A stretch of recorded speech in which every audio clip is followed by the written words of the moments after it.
Welcome to my channel Limelight Leaks. Please share and subscribe and hit the bell icon for latest updates. Oh my god. Here it is. That's awesome. There you go. For 13 years, Chasing Classic Cars was the best car show ever. It was built on the perfect team of car hunter Wayne Carini and his amazing mechanic, Roger Barr. They were what made the show great. But one day, Roger disappeared without saying anything, and soon after, the loved TV series quietly went away. The shocking truth behind their breakup and the show's quiet ending shows a story way more complicated and sad than fans ever thought. The making of a car hunter. To understand what happened to Chasing Classic Cars, you first have to understand the man at its middle, Wayne Carini. He was not just a TV host who liked cars. He was born into this world. His story starts in Portland, Connecticut, in a garage owned by his dad, Bob Carini. Bob ran a car crash repair and car fixing business. And from the time he was in elementary school, Wayne was there learning the family job. He started by sweeping the floors and cleaning car parts, making just $5 a week. But it was not about the money. He was around amazing cars like Duesenbergs, Lincoln, and Packards. He was learning from his dad, a man who gave him not just a love for cars, but a future too. After Wayne finished college, his dad gave him an incredible gift, 50% of the family business. But one car, more than any other, changed his whole life. When Wayne was just 9 years old, he got to ride in a 1960 Rosso Chiaro Ferrari 250 SWB. That experience, the sound of the engine, the feeling of the speed hooked him for life. From that moment on, Ferraris became what he loved most. He found the best teachers he could find. He learned how to fix Ferraris from Francois Sicker, a famous old Ferrari racing mechanic, and from Luigi Chinetti Jr., whose dad had won the famous 24 Hours of Lemon Race for Ferrari and opened the very first Ferrari car dealer in America. Wayne was learning from the masters, making his name as one of the best Ferrari experts on the East Coast. Wayne later opened his own businesses in Portland, Connecticut. There was Continental Auto Lude, a fancy car crash shop, and Carini Carrozzeria, his personal car fixing shop. However, his most famous business was a car dealer for old and classic cars, which he named F40 Motorsports, honoring his lifelong love.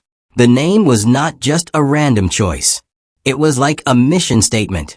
The Ferrari F40, built to celebrate the company's 40th birthday, was the last car personally approved by the founder, Enzo Ferrari, before he died.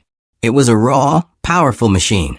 Ferrari's marketing team at the time said, "We wanted it to be very fast, super sporty, and simple." It had no electronic driving helpers, no carpets, nothing that was not needed for speed. It was a true race car for the road. This idea of raw, real authenticity was exactly what Wayne wanted for his business. It was about the purity of the machine, not the fancy stuff. And it was this reputation that finally brought Hollywood knocking. A TV producer named Jim Ostrowski, the head of Essex Television Group, heard about this master car fixer in Connecticut, who was great at finding incredible forgotten cars. Ostrowski saw the potential for a new kind of car show, one that was not fake or filled with made-up drama. He came to Wayne with a simple idea. Let's just film what you do every day. In 2008, Chasing Classic Cars started on the Motor Trend Network. The show was an instant hit because it felt real.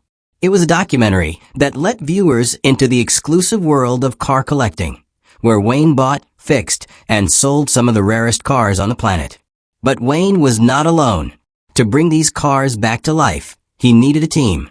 And at the heart of that team was the soul of the shop, a man named Roger Barr. Or the soul of the shop.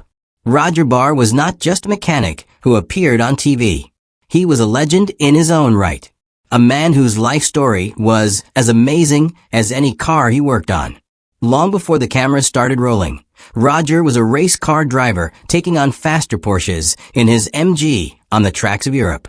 He served in the Air Force working on planes. He came home and worked for Pratt & Whitney, where he tested jet engines to make sure they could survive bird hits.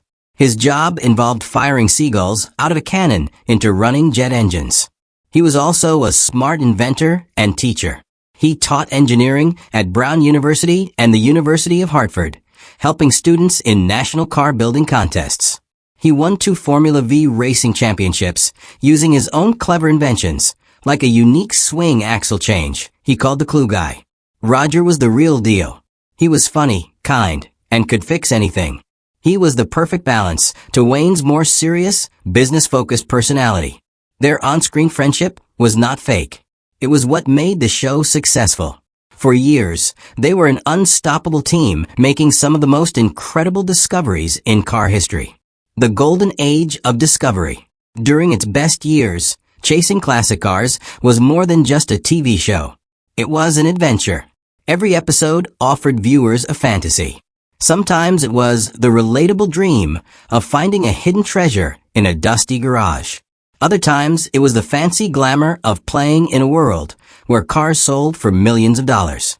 Wayne Carini was the perfect guide because he could live in both worlds, and he took us along for the ride. There's no better example of the barn find fantasy than the story of the 1921 Stouts Bearcat. In a special 1-hour episode titled Hey There Hot Studs, Wayne got a tip about a car in Georgia that sounded too good to be true. What he found was the discovery of a lifetime.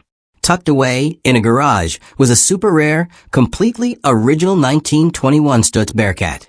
The car had been parked there by its original owner, an Army officer, and had not moved in an amazing 85 years. The car's condition was unbelievable. The odometer showed just 10,000 miles. And then they found the Holy Grail. Tucked under the front seat was the car's original handwritten build tag with all its serial numbers. A piece of history no one had ever seen before. Wayne knew he could not just restore this car, he had to preserve it. He called on his friend and fellow car historian Evan Ide to help get the Bearcat running again without disturbing its incredible originality. After months of careful work, the Stouts engine roared back to life. The journey climaxed at the world's most fancy car show, the Pebble Beach Concours d'Elegance. There, amongst the most perfect cars in the world, the dusty, original Stouts Bearcat was a sensation. It won the FIVA prize for the most important original pre-war car on the field. Wayne himself called it the most important find of his career. But for Wayne, it was not always about finding cars for clients. His passion was personal. For years, even as he bought and sold priceless Ferraris, Wayne had never bought a classic car for himself. That changed when he was 52 years old.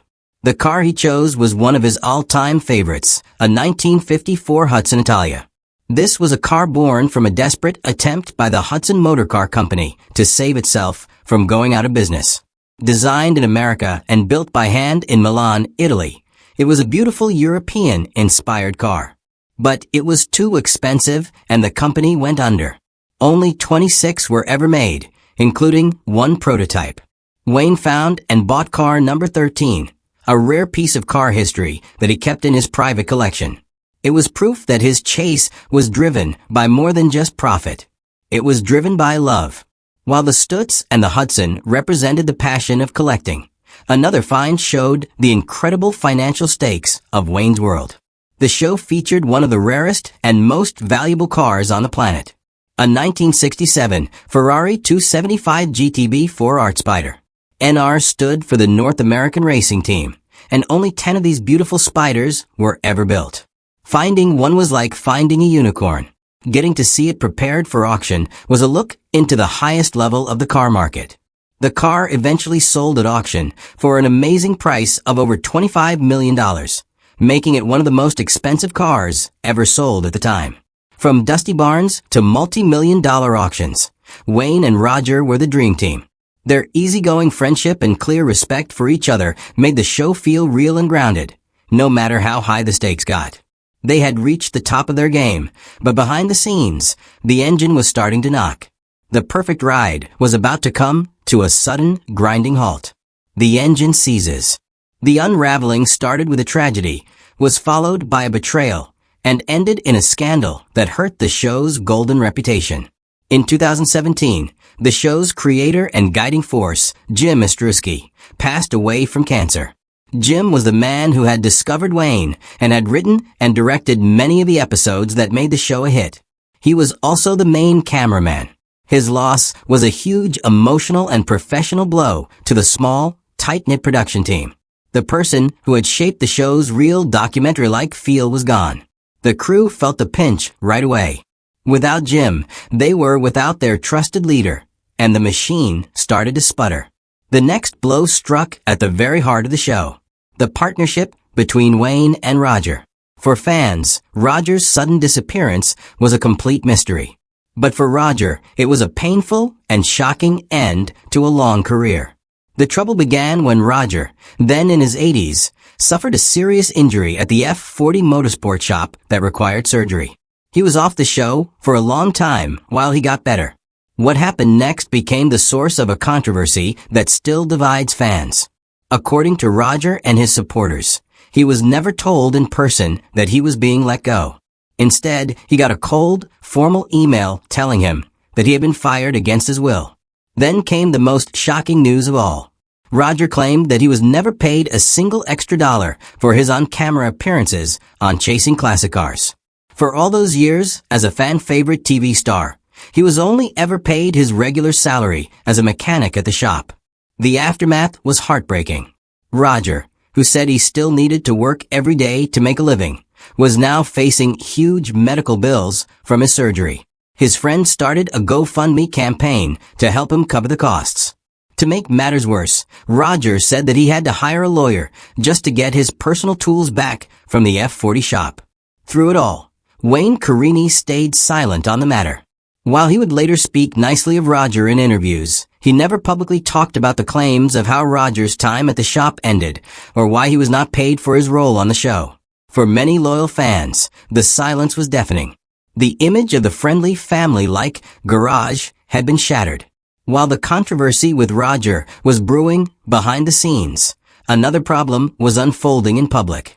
A messy lawsuit that struck at Wayne's reputation as a trusted expert. The case involved a rare and beautiful 1934 Pierce Arrow coupe. A car collector in Australia named William Robert Richmond owned the Pierce Arrow.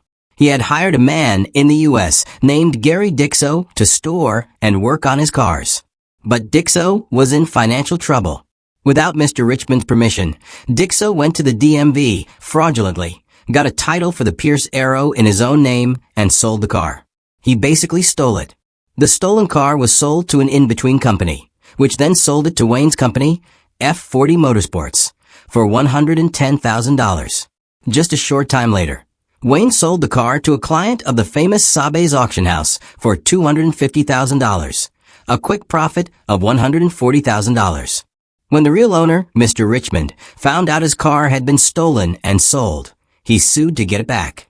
The case went to court and the judge's ruling was clear. The court found that because the car was stolen or embezzled by Dixo, he had what's called a void title. That means he never legally owned it. And if he never legally owned it, he could not legally sell it. The court ruled that every sale after that was also void. No one who bought the car, including Wayne's company, ever had legal ownership. The lawsuit was a major blow. The show was built on the idea of uncovering hidden gems with clear histories. Now, its star was caught in a high-profile case involving a stolen car and a very quick, very large profit. The two incidents, Roger's painful exit and the Pierce Arrow lawsuit, were connected in theme. They changed the story of the show from one about passion and discovery to one about the cold, hard realities of business, money, and lawyers. The trust was broken. The soul was leaving the shop. The aftermath. A show built on being real can't survive when its audience no longer believes the story is true. After the death of its creator, the firing of its most beloved co-star, and a damaging public lawsuit, Chasing Classic Cars began to quietly fade away. The signs of the decline were clear in the show's production schedule. In its prime, during seasons 5 and 6, the show produced 26 episodes per year. But in its final years, the episode counts dropped dramatically. Season 14 had only 4 episodes. Seasons 16 and 17 had just 5 each. The final episode, Back to the Futura, aired on August 18, 2021. There was no grand finale, no farewell from Wayne, no official announcement from the Motor Trend Network that the show was over. It just stopped. Fans were left to piece together what happened from internet forums and obscure legal filings. The show that had once felt so open and honest had ended in silence and mystery. So what happened to the people at the center of this story? Today, Wayne Carini is still a major figure in the classic car world. He continues to own and operate his 3 businesses in Connecticut: F40 Motorsports, Continental Auto Limited, and Carini Carrotteria. He has moved into new media, starting a podcast called Talking Classic Cars with Jay Ward, the creative director of the Pixar movie franchise Cars. He also remains a dedicated advocate for autism research, a cause inspired by his youngest daughter. He helps organize car events to raise money for organizations like Autism Speaks. He has continued his life in the public eye, his classic car empire still growing. And what about Roger? His story has what many consider a happy ending. After his painful departure from F40 Motorsports, Roger found a new home. He joined Car Restorations, a shop in New Britain, Connecticut that specializes in vintage cars. He was welcomed with open arms. His new boss called him a walking encyclopedia of car knowledge and said working there was like heaven for Roger. He found a place where he was deeply respected for his skills and his story. According to updates, even at 89 years old, Roger still enjoys going to the garage and getting involved in projects. He found peace away from the cameras and the drama. He rediscovered the simple joy of working on beautiful cars with people who admired him, proving his worth was never tied to a TV show. The other experts who frequently appeared on the show have continued their successful careers. Evan Ide, the historian who helped with the Stouts Bearcat, is now a vice president and senior specialist at the world-famous Bonham's Cars Auction House and recently joined RM Southern in 2024. He is a published author and one of the most respected historians of pre-war cars in the world. David Gooding, the auctioneer, continues to run his elite auction house, Gooding & Company. It remains the official auction house of the Pebble Beach Concourse D'Elegance and consistently breaks world records for car sales. So why did chasing classic cars really end? There was no single tragic accident. No one big fight that shut it all down. It was a slow unraveling. The show was built on a foundation of trust and being real. It promised viewers a real, unfiltered look into the world of car collecting. But when the behind-the-scenes stories of Roger Barr's firing and the Pierce Arrow lawsuit came to light, that foundation cracked. The disconnect between the happy, friendly image on screen and the complicated, messy reality of business became too big to ignore. The world had also changed around it. When the show started in 2008, TV networks controlled the story. By the time it ended, YouTubers and social media creators were offering a new kind of being real, one with unfiltered shop talk, real budget breakdowns, and direct conversations with their audience. Viewers no longer had to take the network's word for it. They could do their own research, read the court documents, and decide for themselves what was real. Chasing Classic Cars was a show that celebrated history. But in the end, it could not outrun its own. It ended because it lost the one thing it could never afford to lose: the belief that the story we were watching was true.